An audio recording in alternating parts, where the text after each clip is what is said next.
Hello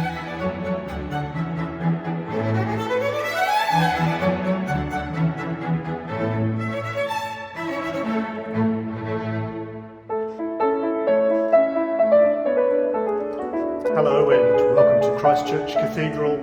My name's Paul Bevan, and if you have been in Newcastle and paying attention to the media for the last few years, you might remember that when I had a career in radio on 1233 ABC Newcastle, I would speak every Thursday afternoon to David Banney in a thing we called Banney's Baton Banter. Since then, David and I have both been involved with Christ Church Camerata, and we continue the tradition in some way by way of promoting our concerts. We've got a concert coming up on Sunday the 13th of November at 2:30 here at Christ Church Cathedral, and Dave is with me now to have a bit of a chat about what we can expect in that concert. Hello, David. How are you? I'm very well. Looking forward to Mozart and More. Yeah.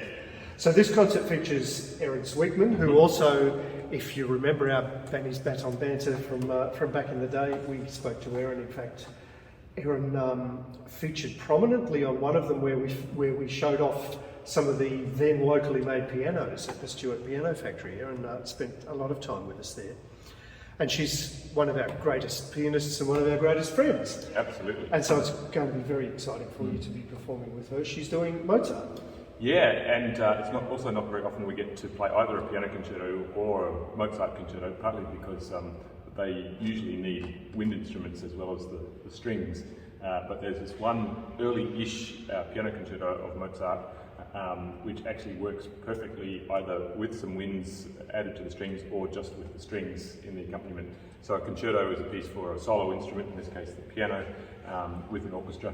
And so not many people have written piano concertos purely for piano and a string orchestra. So this the Camerata is primarily a string orchestra. Occasionally others come in, as they did last time for the very successful Rodrigo guitar concerto. But this time it's just the strings and the piano. Okay. Yeah, and works absolutely beautifully. And this is an early Mozart concerto. Yes. I mean, Mozart, pretty well everything he wrote was early because he died so young. Yeah. But this is how early? No, Juvenile? definitely not a juvenile. And we sort of break Mozart's, a lot of composers' music up into three periods: an early period, a middle period, and a late period. And this is from the beginning of the middle period. So anyone who hears this will just hear Mozart the Great. And what distinguishes his late music is some slightly more adventurous harmonies and things, but certainly from all of the middle period, there's no disappointments. Everything is just beautiful, and this is a great example of that. You're sitting at the piano. Are you going to play something? Well, actually, we've got a bit of a video of it that will show a bit of it. I think you'd much rather hear Erin, but the tune that the orchestra plays at the start, and then Erin.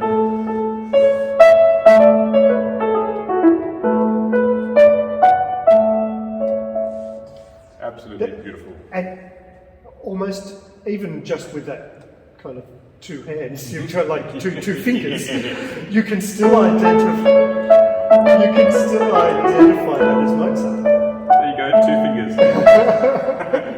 So what is it? Why does that immediately sound like Mozart?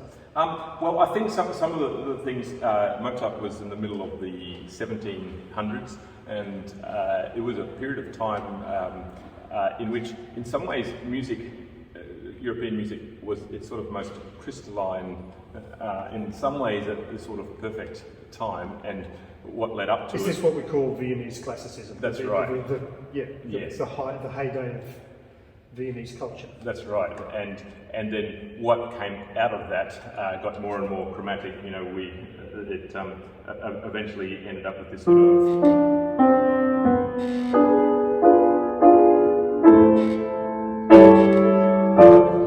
It's going. Not Mozart. Not Mozart. But in Mozart's time, so there were some things that were really developing as I guess fundamentals of that style. And one of the most important things is if you think of dancing or marching, you've got two legs, a left and a right. So if you think of a dance, everything has to sort of be in pairs. So if you think of a waltz, one bar starts on your left foot, the next bar starts on your right foot. So 1, 2, 3 left, 2, 2, 3 right. So that means that then the next pair of bars has got to be the same. And so what tends to happen is you tend to go up in times 2. So you'll have a 2-bar idea, or a 4-bar idea, or an 8-bar idea, or a 16-bar idea, or a 32. Because we have 2 feet. Because we have 2 feet. Okay. Yes. And not because we love digital technology. No. And if we had 3 feet, it would probably be different. And then occasionally, then there'll be places where that breaks down, and those are often the transition points. And interestingly, what led up in music history, what led up to that wasn't so focused on the 2s and 4s always, and then what came out of it broke that down. So it's as if this high point of Viennese classicism in this one aspect, if you go back to the Renaissance music, often it's hard to hear where the bars are at all. It's just this beautiful swirl of music, so it would be difficult to dance to if you think of Palestrina, or come to Cathedral on a Sunday morning and you'll hear a lot of that beautiful music, and that's part of the beauty, is that you just get lost in it, because they hadn't yet sort of established this idea that there must be 4 beats in a bar, or 2 beats in a bar, or 3 beats in a bar. It was coming, and then Bach, by the time of Bach, it was definitely there, but not the composers weren't necessarily so sort of stuck to it. And then in this classical period, without it being boring, that sort of is the backbone of this music. So here we have that's 2 bars. So 1, 2, and then that's answered 3, 4. So we get this beautiful symmetry, really, of what happens here has got to happen again here. And the only times that gets broken is, as I said, there'll be these transition moments where things get very exciting, and it's a little bit like if you sort of, start to boil water, you never know what's going to come out the other end. Sort of that continues in 8-bar blues or 12-bar blues. Absolutely. As well. You don't go from the 8 to the 16, but you get the 3 lots of 4. Yes, and in jazz, there's never any deviation from the 2s and the 4s, except maybe in some pretty wild and crazy stuff. But certainly in blues, there's never any deviation, and same in popular music. And I think one of the things that does for the audience is that's a fixture, so the audience doesn't have to think too much about what the beat is doing, what the bars are doing. So then the audience can just be concentrating on the beautiful stuff. It just feels natural. Absolutely. Yeah. Okay. So let's hear some of Christ Church Camerata rehearsing. Good luck.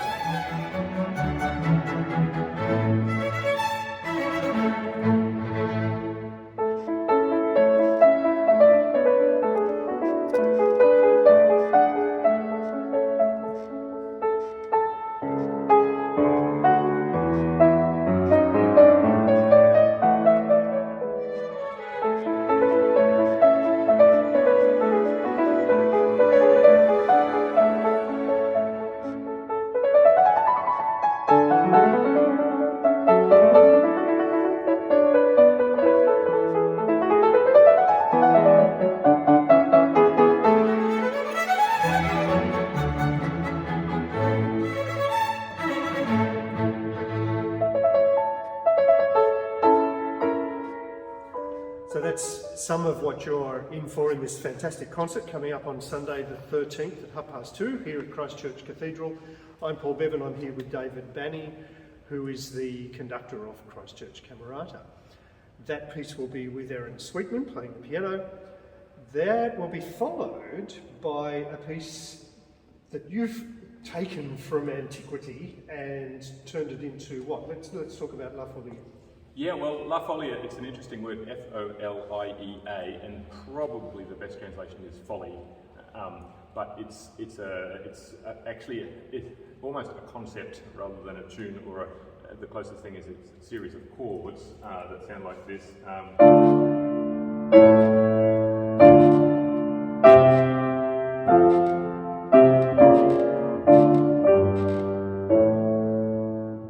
And usually with 3 beats in the bar, so 1, 2, 3, 1, 2, 3, 1, 2, 3, 1, 2, 3.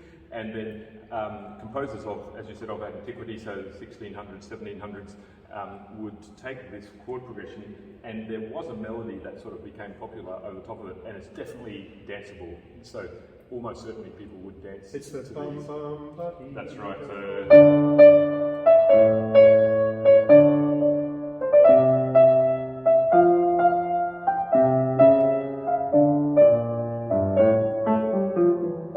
etc. So are you saying that the melody doesn't integrally belong to the chord progression? That's right. Oh, okay. And I didn't know it's that. I quite- thought it was a whole thing. Yeah, and if you read different people, it's very hard to find what's definitive about it. And as my wife says about complicated scenes in movies, if you can't work it out, it probably means you don't need to know.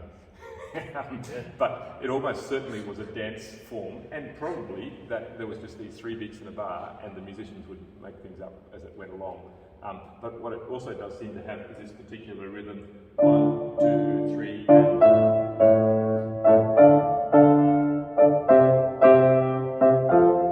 so ba ba ba ba ba. So if it was just boring, but this gives it this little note.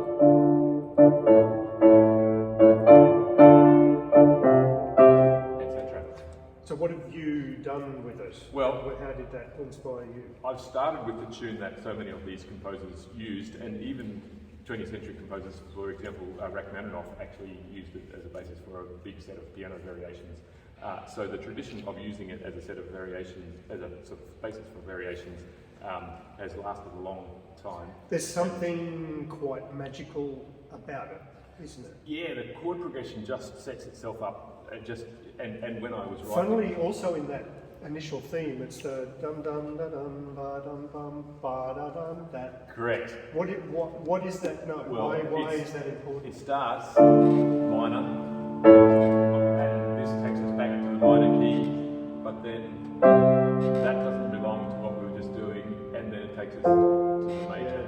So, technically in music we call it the minor and its relative major, but if you think of the two flip sides of a coin, there's the minor key, that's the major side of the same coin. So minor world takes us to the major, but we can so easily then go back and back. There's something ancient about it too, isn't there? There is, absolutely, and it's hard to put a finger on it, but I've got to say, as I was writing these, the variations just seem to, invite themselves. I guess that's what other composers are for. That's right, yes. It just flows. And I've always been suspicious of writing variation forms, and a series of variations is you have a tune, and so for example, you might start with Twinkle Twinkle, and you might make a variation.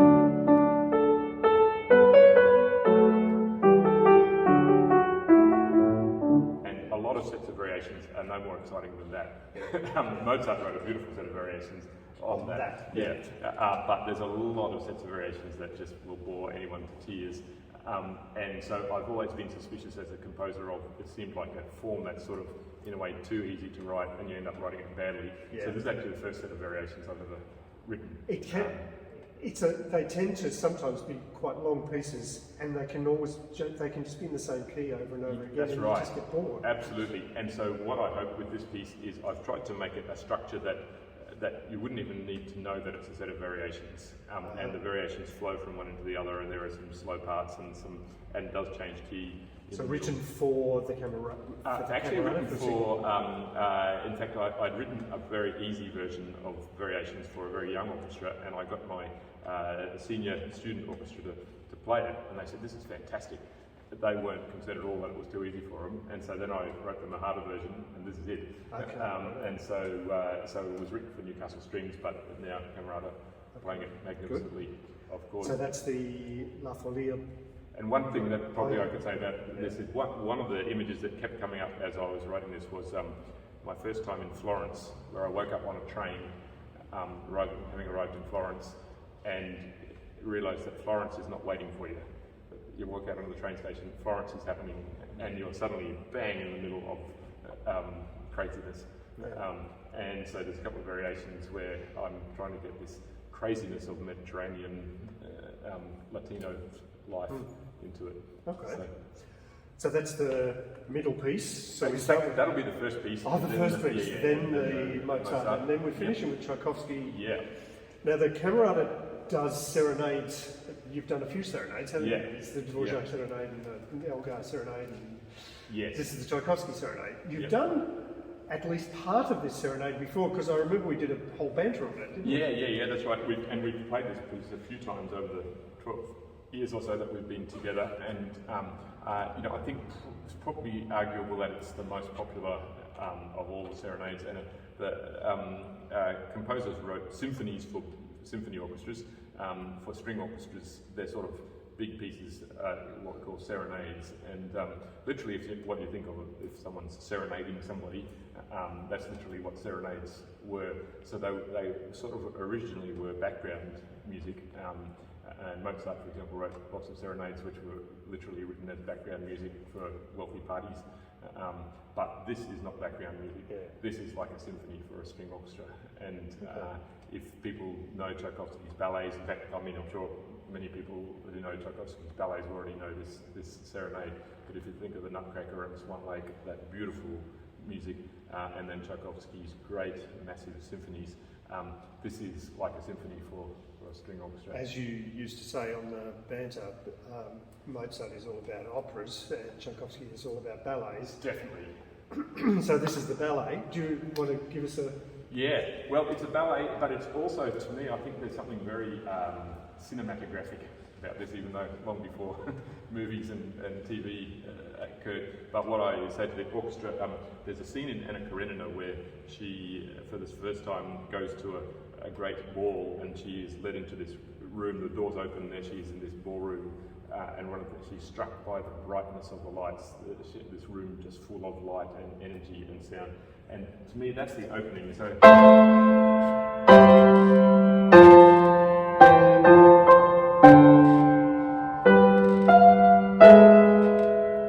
This first chord, and the piece is actually in this key, C major, but in fact here we have again the flip side, the relative minor, and so he starts with this just literally dazzling chord. And when you hear the whole orchestra just start like that, it's just like the lights are being turned on, and so it has this slow introduction that finally works its way to these chords. And it comes from this big opening back to these, and to me it's as if this is some narrator saying, this is the story of my life. Here we are in this ballroom, and I'm going to tell you this story. And then when we come to these, it's as if cameras go black, and she says, and this is where it all began. And then and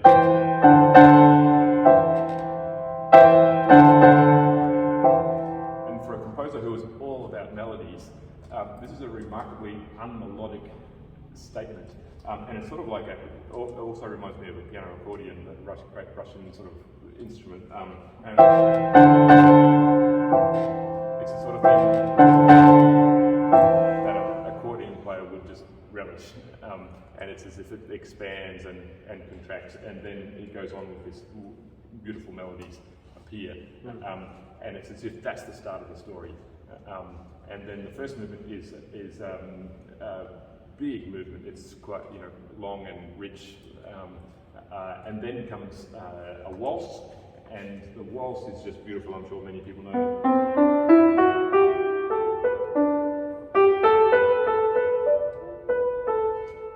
But to me, it's so smooth, this waltz. It's as if it's a waltz on ice. It's not drunk ice, but on cold frozen ice. So these are skaters rather than because it's so moving sideways that it's hard to feel people's feet landing on the ground. When you think of those big grand balls, though, they were almost as if they were gliding around, weren't they? True, that is true. Yes, that is true.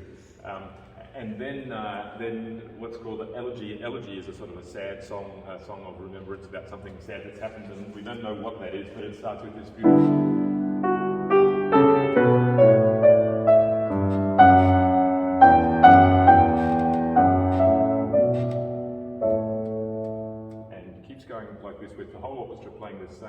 movements. And it's almost like being a church, this beginning of this movement. And again, it's a little bit like, here I am, I'm going to tell you what happens next. But then comes this beautiful...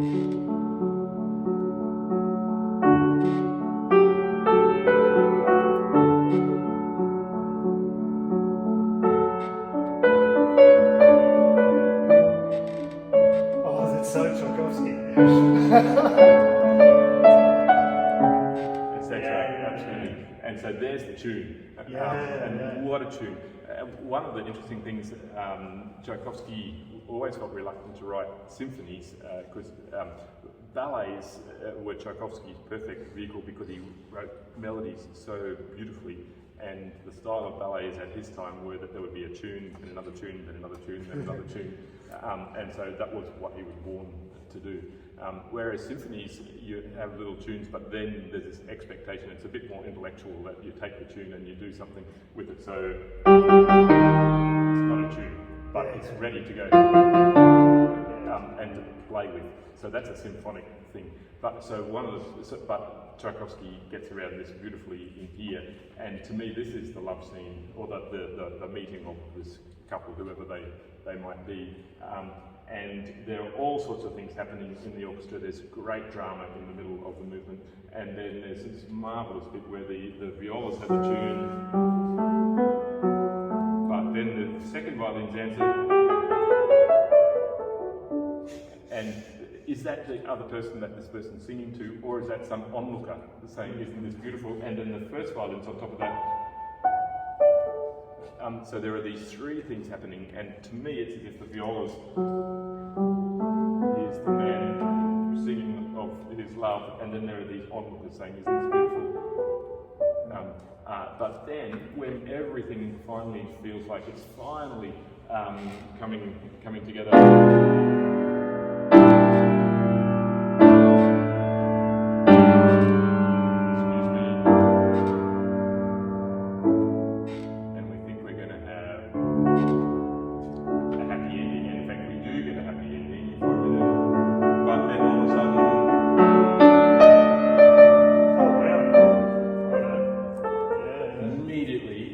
into this chaos, and it's as if someone's come into the room and said, just completely interrupted this beautiful moment.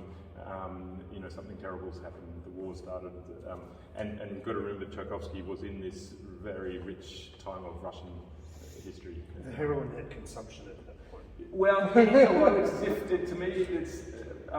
What's happened before it is too serene. It's just this interruption to the story. And then the last movement begins with very mysteriously with the violins and the violas just playing these long notes, and then actually a folk song.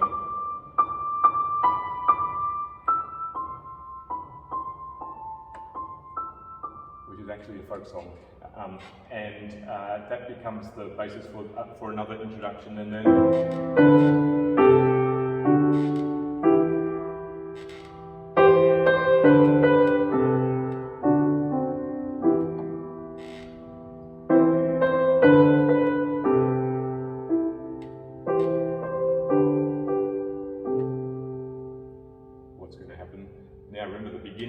started, and we've all had this little reminder of that, which comes out of this folk song.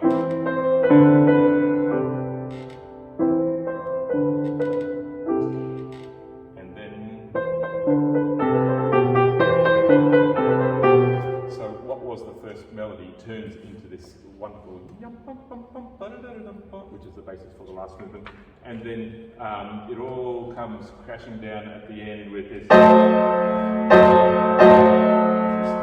minutes later, and lots and lots and lots of notes for the, and then comes back.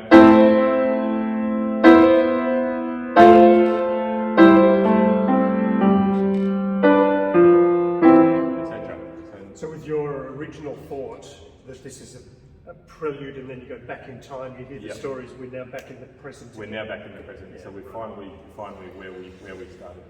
All right. And then off to a great finish. So that's the Tchaikovsky Serenade.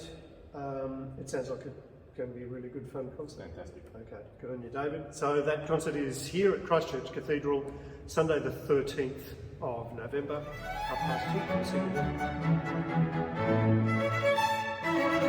then.